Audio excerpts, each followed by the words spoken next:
Untuk meningkatkan kualitas pendidikan, maka pemerintah menelurkan program Dana BOS, yaitu Dana Bantuan Operasional Sekolah, termasuk di Kabupaten Buleleng. Nah, untuk mengetahui bagaimana pemanfaatannya, bagaimana penggunaan Dana BOS itu, maka kami akan berbincang-bincang dengan Kepala Dinas Pendidikan Pemuda dan Olahraga Kabupaten Buleleng bersama stakeholder lainnya. Ayo ikuti percakapan kami dalam program Bincang-Bincang Santai dengan Bos.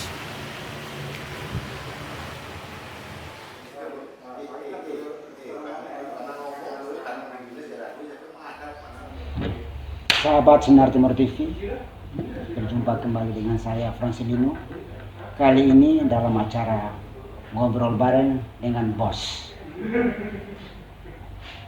program kerjasama antara Sinar Timur TV dengan Dinas Pendidikan Pemuda dan Olahraga Kabupaten Buleleng Provinsi Bali untuk meningkatkan mutu pendidikan.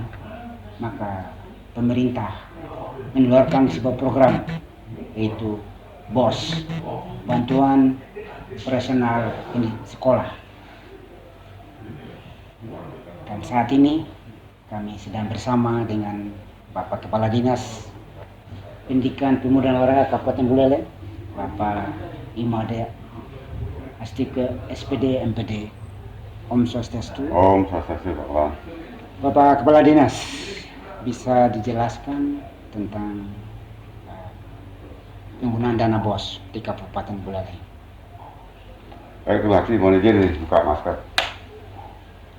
Baik, Pak Frans, pemirsa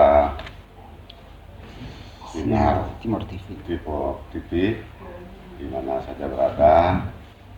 Saya Kepala Dinas Pendidikan Pemuda Olahraga Kabupaten Buleleng menyampaikan bahwa untuk BOS itu, kenapa BOS diluncurkan gitu dulu ya. Jadi tujuannya adalah untuk membantu operasional. Operasional yang dimaksud sebenarnya non personal. Namun sebagian juga digunakan untuk personal. Sampai itu juga digunakan untuk pemerataan akses pendidikan. Pemerataan akses maksudnya barangkali dari segi rehab ringan, seperti itu ya. Dan terakhir itu untuk peningkatan mutu yang dimaksud mutu layanan pendidikan. Dalam hal ini tujuannya adalah siapa? Yaitu tenaga pendidik dan kependidikan dalam rangka meningkatkan kompetensi dari guru itu sendiri. Itu secara umum yang tujuan daripada dana BOS itu diluncurkan. Kemudian dana BOS itu sifatnya ada 5. Ya, yang pertama itu fleksibel. Jadi sifatnya fleksibel, dana BOS dapat dipergunakan untuk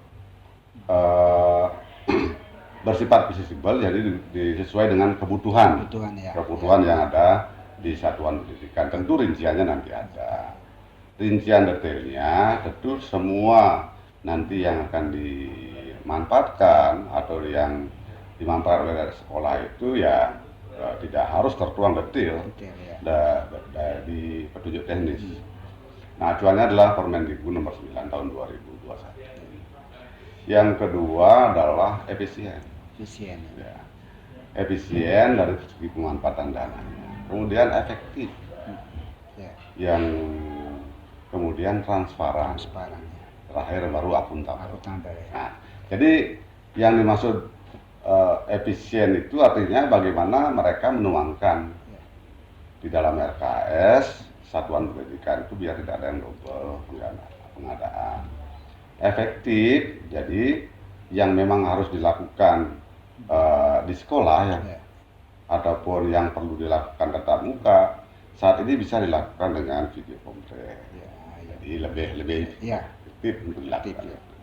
Transparan, seluruh RKS sudah diumumkan.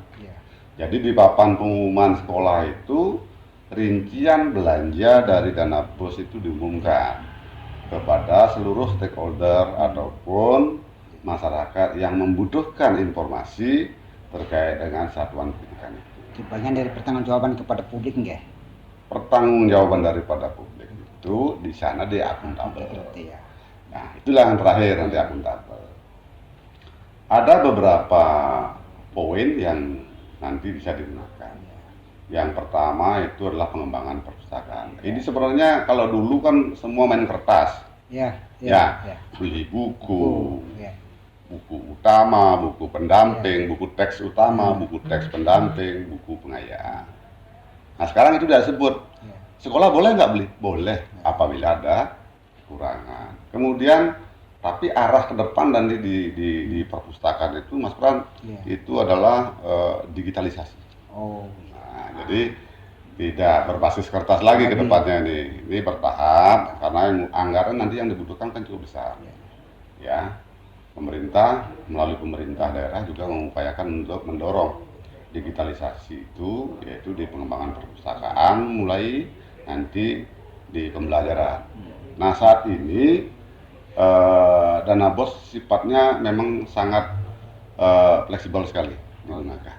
Ya, nanti ada hal-hal penting yang perlu disampaikan di dalam rangka bagaimana memanfaatkan dana BOS di masa pandemi. Dia tidak kaku dengan juknis yang tidak kaku dengan juknis. Sifatnya kan fleksibel. Fleksibel. Jadi ada relaksasi istilahnya, Mas Menteri menyampaikan ada relaksasi pemanfaatan dana BOS di masa pandemi. Kemudian yang kedua itu peningkatan kompetensi gurunya, menunjang proses ekstrakurikuler. Nah ekstrakurikuler walau di masa pandemi tidak ada, sebenarnya ada. Kan pada saat di PJJ itu guru dapat juga memantau kegiatan. Nah yang paling penting saya sampaikan di situ adalah honorar. Nah ini lagi banyak yang nanya-nanya nih. Honorarium guru sebagaimana persyaratan ini kan honorarium tenaga pendidik dan kependidikan. Jadi untuk khusus untuk honor guru itu yang penting dia terdaftar Dapodik. Nah, jadi tidak perlu ditanyakan kapan cut off-nya, kapan bisa dibayarkan. Yang terpenting guru ini masuk Dapodik. Entah bulan Januari, Februari, Maret, karena kan di wilayah masing-masing daerah itu berbeda. Di Buleleng itu hampir setiap bulan itu ada guru yang pensiun. Nah, kalau tidak ada yang masuk mengajar di sana, lantas siapa yang memberikan proses pembelajaran kepada muridnya? Jadi guru bisa masuk di sana di bulan Februari, bulan Januari sesuai dengan kebutuhan di sana. Dan saat itu juga diinput di Dapodiknya, yang terpenting dia masuk Dapodik, maka honor yang bersangkutan dapat dibayarkan sesuai dengan ketentuan peraturan undang-undangan yang berlaku. Maksudnya, karena BOS ini juga masuk di daerah, dilakukan pencatatan, itu duduk juga dengan peraturan yang ada di daerah sesuai dengan pedoman pengelolaan keuangan daerah. Jadi standar honorisasinya berapa? Untuk diketahui, untuk di Buleleng sekarang 60.000 per jam. 60.000 per jam. Jadi kalau guru mengajar 24 jam, nanti pembayarannya adalah 60 kali 24. Jadi kurang lebih 1,44 seperti itu ya. Kemudian untuk dana-dana lain yang dimanfaatkan yang tidak tertuang, ada SE yang mengatur. SE nomor 1 kemarin sudah diatur tahun 2000 sekitar bulan April lalu. Itu dalam rangka pandemi COVID-19. Itu masih dilakukan relaksasi pemanfaatan dana BOS. Nah, saya tertarik dengan relaksasi penggunaan dana BOS di masa pandemi ini. Kita tahu semua bahwa proses belajar mengajar sekarang dilakukan lewat daring, tidak melalui tatap muka di kelas. Sementara ada beberapa fasilitas yang memang dibutuhkan oleh para siswa. Tidak semua siswa mampu membeli laptop atau bisa langganan wifi. Nah, ada enggak fleksibilitas untuk pengadaan fasilitas pendukung proses belajar mengajar jarak jauh ini seperti penyediaan multimedia atau pengadaan kuota untuk siswa yang tidak mampu? Baik, kita pilih dulu Mas Fran. Untuk penguatan kuota sebelumnya kan memang sudah memang itu diumumkan boleh. Baik dilakukan oleh sekolah, namun sekarang kan sudah diambil alih dan masih berjalan ini. terkait dengan bantuan kuota yang dari Kementerian Pendidikan dan Kebudayaan. Terkait dengan masalah pandemi, karena proses pembelajaran di masa pandemi ini daring itu, dan masih juga di Buleleng itu Sarpras yang mendukung program itu memang kurang memadai. Tentu bagi sekolah-sekolah yang anggarannya cukup memadai dan dinyatakan mungkin mampu untuk membeli dan membantu dalam proses pembelajaran daring, ini kan sifatnya relaksasi ini mendorong sekolah untuk mendukung proses pembelajaran daring. Karena Sarprasnya tidak ada, apa pengertian daripada relaksasi itu? Jadi kan kalau memang kepala sekolah itu secara analisa anggarannya mampu untuk membantu guru, murid di dalam melakukan pengadaan terkait dengan dalam rangka mendorong pembelajaran daring, itu tentu boleh. Kan jadi seperti tadi di awal kami sampaikan bahwa sifatnya fleksibel kan. Fleksibel. Silakan sesuai dengan kebutuhan. Kalau silakan kepada kepala sekolah untuk berkreasi di situ. Berkreasi di situ. Jadi gitu.